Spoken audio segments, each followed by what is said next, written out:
And basically, once you've come back, if vampires feast on your blood, they too will be cured, human.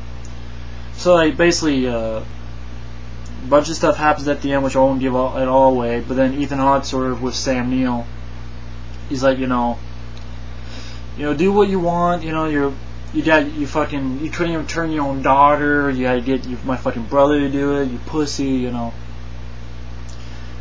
Chomps on Ethan Hawke, right? I did this because it's a really cool scene. And basically, Sam Neill's, he's human, ties him to a chair in the elevator, puts him down, and then there's all the guards, vampires, but once again, like I said, blood supply's been down, they're starving, so they see Sam Neill and they're feasting on him. And you see the gore, like I said, there's some good gore. They're chomping on Sam Neill, and you actually see, like, Sam Neill's head get taken off, and it's an actual head, it's a prosthetic head. Kind of like Day of the Dead, you see that stuff, and you see Sam Neill's head get taken off, and oh wow, nice. And I don't know, I mean, there's some decent bits of action, but it's not wall-to-wall action. But I didn't really think of going into this. Don't think of this as an action movie going in, folks. Daybreakers is not an action movie.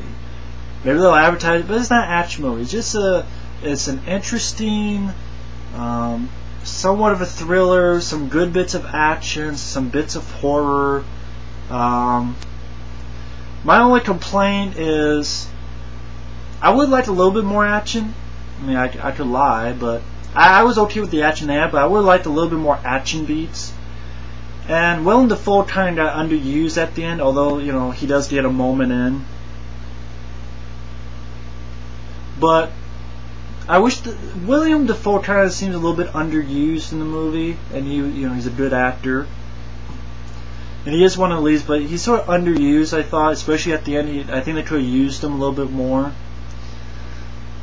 That and a little more action beats. But other than that, once again, this was a film had low expectations. I heard from a lot of people. Someone said it was downbeat. I don't know why. It's not a downbeat ending. It's not a downbeat movie. It's an interesting world, and it's an interesting, decent acting. It looked great.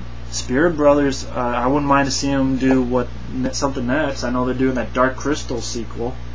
Yes, you heard me right. There's a sequel to that coming. But yeah, I really enjoyed this film, and Daybreakers, I thought, there's not too many vampire films that come out nowadays. If you're sick of Twilight, like I am, this is a welcome relief from that. Welcome relief. Fuck Twilight. If you like Twilight, I have no problems with it. I don't mean any harm. It's just I don't like Twilight.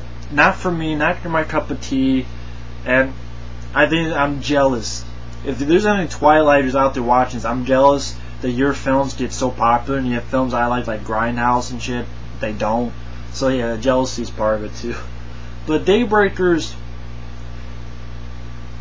it's been a while since I've seen a really good vampire movie. I can't remember what the last good vampire was before this film. Like, I like From Dusk Till Dawn 2, Texas Blood Money, but I know a lot of people don't like that. But for a direct-to-DVD movie, I think it's pretty damn good. I don't care what anybody says. What was that one? But, how do I put it? I think, really, the last one was From Dusk Till Dawn? That was 96. Not fucking Let the Right One In. I hate that movie, too. What? Yes.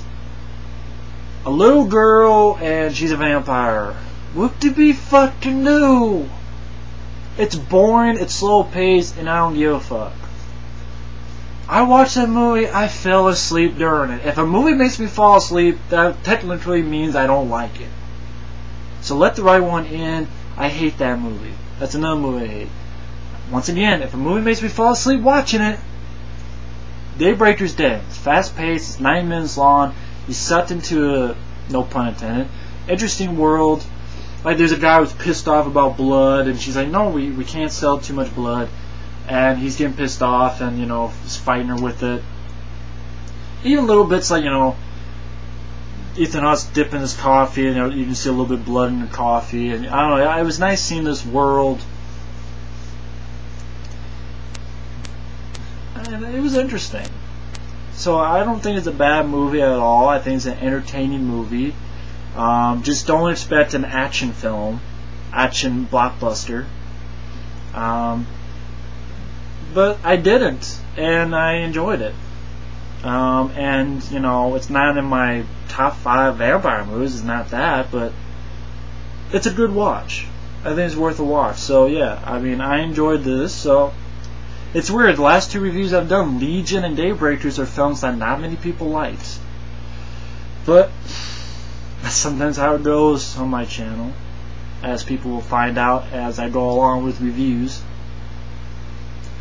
I don't know what I'll do next, but thanks for watching, and take care. Later.